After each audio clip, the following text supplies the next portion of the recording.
ഈ മലപ്പുറം മൊയ്തീൻ ഒരു കൃത്യം ചെയ്യാന്ന് പറഞ്ഞാൽ അത് ചെയ്തിരിക്കും.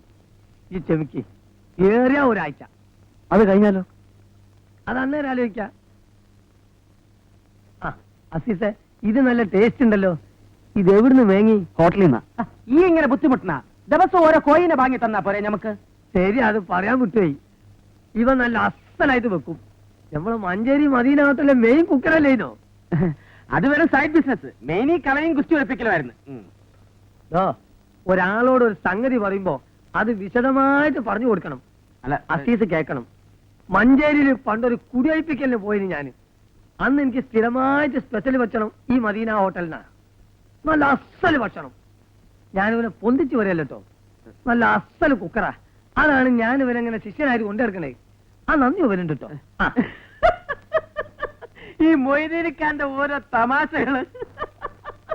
ഇങ്ങനെ പോലെ കെട്ടുകഥ ഉണ്ടാക്കാൻ ഇത്ര വിദഗ്ധം മലപ്പുറം ജില്ലയിൽ വേറെ ഇല്ല. അതില്ല ഉപ്പിങ്ങിടത്തുന്ന ലോഹ്യമൊക്കെ ലോഹ്യം. മറ്റുള്ളവരുടെ മുമ്പ് ചിന്ന കൊച്ചാക്കാൻ നോക്കേണ്ടല്ല. അത് തന്നെ ഞാനും പറഞ്ഞത്. ഞാനെന്താ മലപ്പുറം ജില്ലയിൽ വലിയ കെട്ടുകഥ ഉണ്ടാക്കുന്ന ആളാ? എനിക്കതാ പണി. പിന്നെ ഞാൻ കുക്കാണെന്ന് ഓനോട് പറയേണ്ട വല്ല കാര്യമുണ്ടോ? അതെ, തമ്മിൽ ചെളിവാരി അറിയരുത്.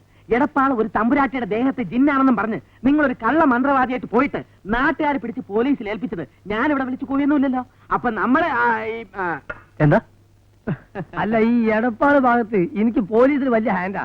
അതിപ്പോ ഇവിടെ വിളിച്ചു വല്ല കാര്യമായിട്ടുണ്ടോ? ആ അസീസേ, പിന്നെ നല്ല ചെറുതാരം കിട്ടുമല്ലോ ഇവിടെ. ഒന്ന് തീർത്താനി. എടാ പന്നി, കുറിക്കമ്പനി നടത്തി പാവപ്പെട്ട ആളുകളെ പൈസ പറ്റിച്ച് മുങ്ങി നടന്നിട്ട് അവസാനം അവരെ പിടിയിലായി അടിയും കിട്ടി ജയിലിൽ പോയത് ഞാനല്ല കേട്ടോ. എത്രയും കിടന്ന് 6 മാസം, ഒരു കൊല്ലോ. കാര്യം എന്തായാലും ഞാൻ ജയിലിൽ പോയിട്ടില്ല. മൊയ്തീനെ, നമ്മളിവിടെ അങ്ങോട്ടും ഇങ്ങോട്ടും തൂക്കം നോക്കാൻ വന്നതല്ല. അല്ലല്ലോ, അതുകൊണ്ടാണ് പറഞ്ഞത് പോണത് വരെ നല്ല മട്ടത്തിൽ ഇവരെ കയ്യാന്ന്. ഏതോ മലപ്പുറം ബസ് സ്റ്റാൻഡിൽ വെച്ച് അണ്ടി കളഞ്ഞ അണ്ണാനെ പോലെ ഈ പാവ അസീസ് ഇരിക്കുന്നു കണ്ടപ്പോ നീയോ ഞാനോ വിചാരിച്ചിക്കണോ നമുക്ക് ഇത്ര വലിയൊരു എരനെ കിട്ടുന്നു? ഇല്ലല്ലോ. അപ്പൊ അതാണ് പറഞ്ഞത്, ഇതൊക്കെ അള്ളാഹുവിന്റെ ഓരോ കുതിർത്താണ്. വെറുതെ ഉടക്കിയാല് ഞാൻ ആ മൂരി ഇബ്രാഹിമിനെ കുത്തി മലർത്തും. ഇബ്രാഹിം അല്ല, ഹൈദ്രോസ്. ആ ഇവൻ ചൂടായാലും ഇങ്ങനെ ആളെ പേരും തെറ്റും കുത്തി മലത്തും ചെയ്യും. നോക്കട്ടെ. നിങ്ങൾ കുറച്ചുകൂടെ ക്ഷമിക്ക്. ഓൻ നിങ്ങളോട് വിട്ടാൻ ധൈര്യമൊന്നുമില്ല. അല്ലെങ്കിൽ ഇത്രയും ദിവസം മുണ്ടാണ്ടിരിക്കും. ഓന് നഷ്ടമൊന്നുമില്ല എതിരസുക്ക. അങ്ങാടി കൂടെ തലയുയർത്തി നടക്കാൻ കഴിയണ്ടേ? മലപ്പുറം മൊയ്തീന്റെ ബീര്യം കിട്ടും മതിയായി. ആരാ എന്നോട് പറഞ്ഞത്? ഈ ആ നായരുടെ ചായപ്പീടി കയറി നോക്ക്. ഓരോരുത്തരുടെ ഭർത്താവിനെ കേൾക്കുമ്പോ അറിയാം. ഹൈദ്രോസ്ഖാന്റെ പേര് കേൾക്കുമ്പോ ബെരക്കണവരിപ്പോ ആ ബോർഡാണ് നമുക്ക് നടക്കണം. ബോർഡല്ല, ഓന്റെ പീടിയെ നമ്മൾ തകർക്കും. ഓൻ കുന്നത്തങ്ങാടിയും ജീവനോടെ പോവില്ല. ഹൈദ്രോസേ, ഇതൊന്നും അത്ര നല്ലതല്ല കേട്ടോ. ആ അസീസ് നിങ്ങളുടെ കുടിയിൽ നിന്ന് ഇറങ്ങിപ്പോ ഞാൻ കണ്ടു. പറഞ്ഞില്ലെന്ന് വേണ്ട, നമ്മളൊക്കെ നാട്ടുകാരാ.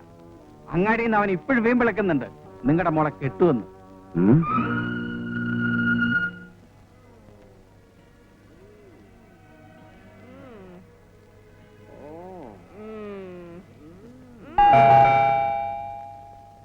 പണ്ടാരടങ്ങുന്ന ആരാണ് ഈ നേരത്തെ?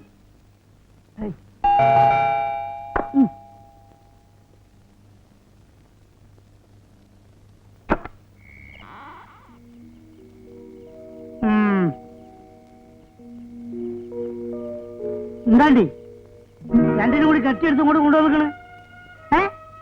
ബാപ്പാ, നിങ്ങൾക്ക് തീരെ സുഖമില്ല. അന്റെ ഉമ്മക്ക് എന്നാണ്ടി സുഖമായിട്ടുള്ളത്? അന്നെ പെട്ടെന്ന് തുടങ്ങിയല്ലേ പണ്ടാരടക്കണെങ്കിൽ ബലിക്കല്? ആസ്മ അധികം അയക്കണ്. ഉമ്മ പറഞ്ഞു വലിയ ബുദ്ധിമുട്ടാ, ഒരു 100 ഉറുപ്പിക തരാന്. നാട്ടിന് പൊതുവെ എല്ലാവർക്കും ബുദ്ധിമുട്ട് തന്നെയാ. എന്റെ ഉമ്മാക്ക് സ്പെഷ്യലായിട്ടൊന്നുമല്ല. പോയി ചത്തൂടിട്ടിന് എന്നാ എല്ലാരും ബുദ്ധിമുട്ടും തീരും.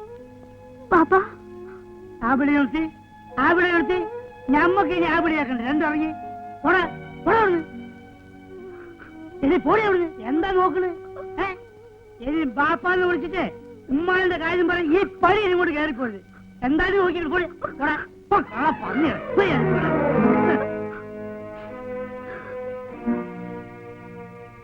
അബേരി കയറി തരി.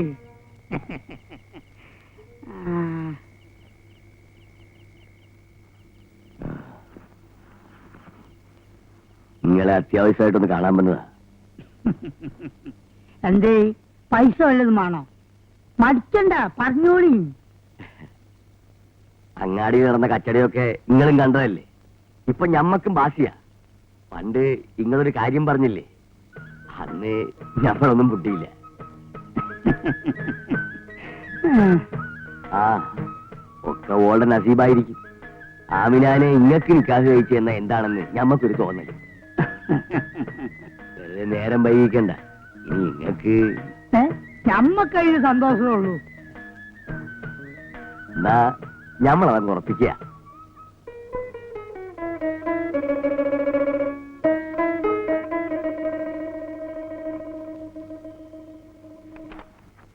നിക്കാ കഴിഞ്ഞാലെങ്കിലും പോക്ക് നല്ല കാലം ഉണ്ടാവുമെന്ന് നമ്മൾ വിചാരിച്ച് എന്റെ തങ്കക്കുടം പോലുള്ള കുട്ടിക്ക് ആ മുതുക്കനെ നിങ്ങൾ കണ്ടുള്ളൂ. എന്റെ തങ്കക്കുടം തിളങ്ങണമെങ്കിൽ ഓന്റെ കുടിയിലിരിക്കണം. ഓന്റെ അടുത്ത് അതിനുള്ള പണമുണ്ട്, പവറുണ്ട്. അതൊക്കെ മനസ്സിലാക്കാൻ ആനൊക്കെ ബബരം വേണ്ടേ?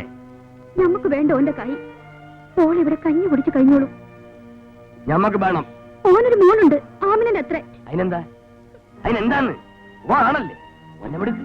നിങ്ങൾ എന്ത് പറഞ്ഞാലും തല്ലിക്കൊന്നാലും നമ്മൾ സമ്മതിക്കൂല. അന്റെ സമ്മതം ചോദിച്ചായി ബിലീശേ.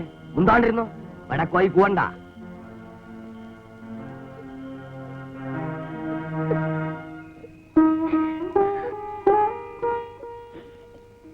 മോളെ,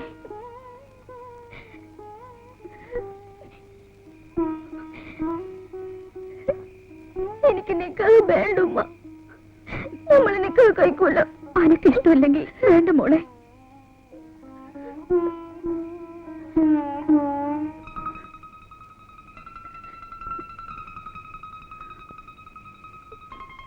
എന്തിരിട്ടേ പറഞ്ഞു? ഒന്നുകൂടെ പറയ്. അനക്ക് നിക്കാഹ് വേണ്ടാന്ന? വേണ്ട ബാപ്പ. മോള് കുട്ടിയല്ലേ, വല്ലോ പറഞ്ഞെന്ന് വെച്ച്. നീ കെട്ടാൻ പോണത് കുഞ്ഞാലമീനെയാ. എന്റെ അനക്ക് പിടിച്ചില്ലേ? അനക്ക് പിടിച്ചില്ലേ? മോള് കെട്ടിക്കോളും. നിങ്ങളൊന്ന് വിടുന്നു. ഇവിടെ എന്തെങ്കിലും ഇറങ്ങാറുണ്ടാക്കിയ നിന്റെ സ്വഭാവം എനക്കറിയാല്ല.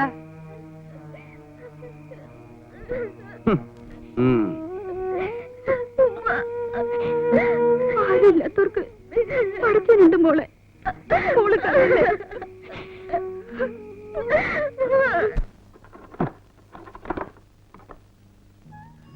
എടാ ജബ്ബാറേ, ഈ എവിടേക്കാടാ ഇന്ന് പെണ്ണ് കാണാൻ പോണത്? കൊയിലാണ്ടിക്ക്. കൊയിലാണ്ടിക്കാ? ആ, ഈ നാട്ടിൽ ഇത്രയും പെണ്ണുങ്ങളുണ്ടായിട്ട് ഈ കൊയിലാണ്ടി പോയിച്ച പെണ്ണ് ഈ കാണുന്നു. നാട്ടിലെ പെണ്ണുങ്ങളൊക്കെ ഈ ചേല് കാണല്ല. ഡാ, എന്താണ് എനിക്കൊരു കുറവ്? കുറവെന്താ പോയി നോക്ക്. എനിക്ക് വേറെ പണിയിടുന്നു. ഓ, എത്ര ദിവസമായി ഞമ്മള് കാത്തിരിക്കുന്നു തല്ല് വരുമെന്ന്. എവിടെ? ഈ ഉമ്മാക്ക് വേറെ പണിയില്ല. തല്ലെങ്ങനെ ഒഴിവാക്കാന്ന് വിചാരിക്കുമ്പോഴാ. ഈ ഒന്ന് പോടാ. കുന്നത്തങ്ങാടിയിൽ ആണുങ്ങള് മീശയും മടിച്ച് കാച്ചുകൊണ്ട് കുപ്പായിട്ട് നടക്കട്ടെ. ആണുങ്ങള് മലപ്പുറത്തുനിന്ന് മഞ്ഞരിന്ന് ഓന്റെ മുങ്കടക്കം വരണ്ടി വന്നു. ഈയാടെ മോനെ ചോണിയുള്ള ആൺകുട്ടി. ഉമ്മുമ്മ വെറുതെ പെരുകേറ്റല്ലേ. അനക്ക് വേണ്ടില്ല അസീസേ. ഈ ബോർഡും തൂക്കി പിടിച്ചിരുന്നാ മതിയാ. ഓളെ കെട്ടണ്ടേ? എപ്പോഴാ ഓളെ കടത്തിക്കൊണ്ട് പോണേ? എപ്പോഴാന്നാ?